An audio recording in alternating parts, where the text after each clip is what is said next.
Hello সবাইকে, সবাই কেমন আছো? আশা করি ভালো আছো আর আমিও ভালো আছি। তো এখন থেকে ব্লগটা শুরু করছি। পুরো ব্লগটা আমার সাথেই থাকো।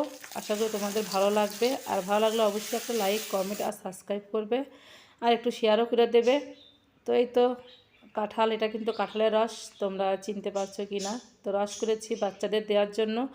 এমনিতেই ওরা মানে আমার রুয়া খেতে পারে না, গলায় লাগে আর কি, বেঁচে আসে।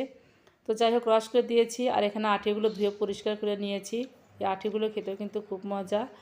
আর ওরা এখানে আম আর কাঁঠাল দিয়ে মুড়ি মেখে খাচ্ছে।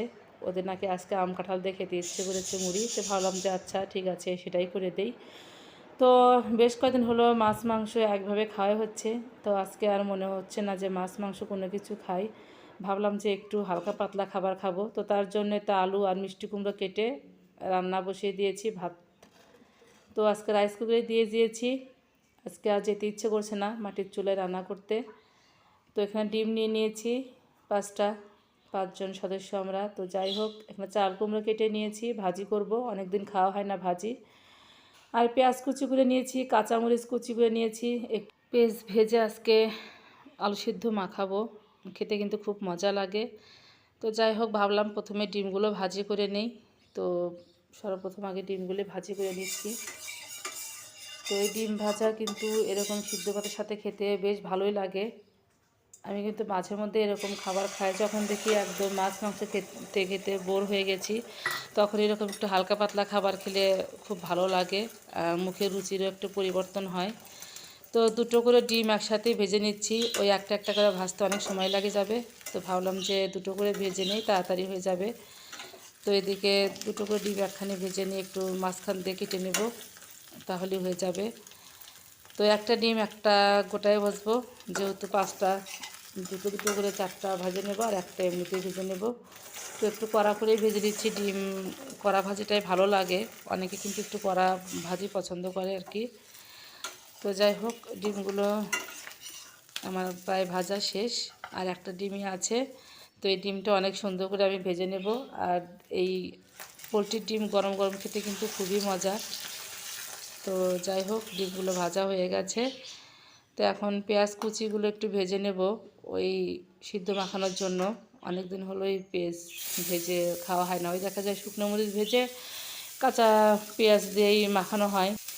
আজ এইভাবেই খেতে ইচ্ছে করছে। তো একটু তেল কম হয়েছিল, আর একটু তেল দিয়ে দিলাম। আর একটু বেশি তেলে ভাজলে পেঁয়াজটা ভাজি ভালো হয়। যাই হোক, পেঁয়াজটা ভাজি হয়ে গেছে। নামিয়ে নিয়ে এখন একটু শুকনো মরিচগুলো ভেজে নেবে, একটু ঝাল ঝাল করে মাখাবো, খেতে ভালো লাগবে। আর ছেলে মেয়েও পছন্দ করে, ওরা আলু সিদ্ধ ডিম ভাজি ওদের খুবই পছন্দ। তো ওদেরকে বলে নিয়েছি আজকে দুপুরে কিন্তু এই খাবার দাবার। ওরা তো খুব খুশি। তো যাই হোক, মরিচগুলো ভাজি করে নিয়ে এখন তো কুমড়টা ভাজি করে নিচ্ছি। প্রথমে কালো জিরা কাঁচা মরিচ দিয়ে দিয়ে তারপর কুমড় দিয়ে দিলাম, চাল কুমড়ো। এখন হলুদ লবণ দিয়ে ভালো করে নেড়ে চেড়ে একটু ঢাকনা দিয়ে দেবো। বেশিক্ষণ লাগবে না, যেহেতু টাটকা কুমড়ো একদম। আর আমি লবণ দিয়ে একটু মেখে রেখেছিলাম, ওই জলটা বের হয়ে গেছে, যার জন্য বেশি জলও উঠবে না। তো যাই হোক, ঢাকনাটা দিয়ে দিয়েছি। এখন ঢাকনা নামিয়ে সুন্দর করে ভাজি করে নেব। অনেক সুন্দর সিদ্ধ হয়ে গেছে, আর সিদ্ধ হতে বেশিক্ষণ লাগেনি। এই তো বললাম টাটকা কুমড়ো ছিল। আর এই কুমড়ো ভাজি কিন্তু অনেক একটা মজার খাবার, ভাত দিয়ে খেতে কিন্তু খুবই ভালো লাগে। আর আমার মেয়ে তো খুবই পছন্দ করে। তো যাই হোক, আজকের খাবারটা কিন্তু একদম খারাপ ছিল না, মানে মেনুটা হালকা পাতলার মধ্যে খুব ভালো ছিল। তো মাঝে মধ্যে এরকম খাবার খেলে মন্দ হয় না। তো এদিকে ভাতটা হয়ে গেছে। তো ভাবলাম যে অনেকটাই বেলা হয়ে গেছে, সকালে যেহেতু ভাত খাওয়া হয়নি, তো ভাবলাম সিদ্ধটা আগে মাখিয়ে নেই। তো এই তো পেঁয়াজ ভাজি আর মরিচ ভালো করে লবণ দিয়ে ডলে নিয়ে তারপর তেল দিয়ে মাখিয়ে নিয়ে একটুখানি পেঁয়াজ ভাজি আমি রেখে দিয়েছি। আমি আর ওর বাবা খাবো, খেতে বেশ ভালোই লাগে, ভাত দিয়ে খেতে একটু রুচিরও পরিবর্তন হয়। তো ভালো করে সব সিদ্ধ টিদ্ধ মাখিয়ে নিয়ে তো গোছ করে নিয়েছি, সবাইকে খাবার দিয়ে দিব।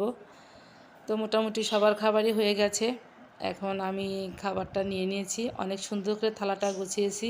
তোমাদের কেমন লাগছে জানি না। তো প্রথমেই আমি একটুখানি ভাত নিয়ে তারপরে আলু সিদ্ধ দিয়ে ডিম ভাজি দিয়ে আবার যে একটু পেঁয়াজ ভাজি নিলাম, নিয়ে খেয়ে নিচ্ছি। আর আজকে খাবারটা আসলে খুবই মজার ছিল। আর এরকম খাবার আমার মনে হয় সবাই পছন্দ করে। যখন যার মাছ মাংস খেতে ভালো লাগে না তখন এরকম খাবারই কিন্তু আসলে ভালো লাগে। তো যাই হোক, খাবার দাবার শেষ করে আবার চলে আসলাম রান্নাঘরে। যেহেতু রান্নাবান্না করেছি, তেল টেল ছিটে একদম চারিদিকে গেছে আর কি। তো এগুলো পরিষ্কার না করে তো আমার ভালোই লাগবে না। তো যেহেতু গ্যাসের চুলাটা গরম ছিল, ভাবলাম ঠান্ডা হোক তারপরে মুছে নেব। তো ঠান্ডা হয়ে গেছে, এখন সুন্দর করে মুছে টুছে নিয়ে একটু বেসিনটা ভালো করে পরিষ্কার করে নিচ্ছি। তো বন্ধুরা, আজকের মতো এখানেই বিদায় নিচ্ছি। সবাই ভালো থেকো, সুস্থ থেকো, টাটা, বাই বাই।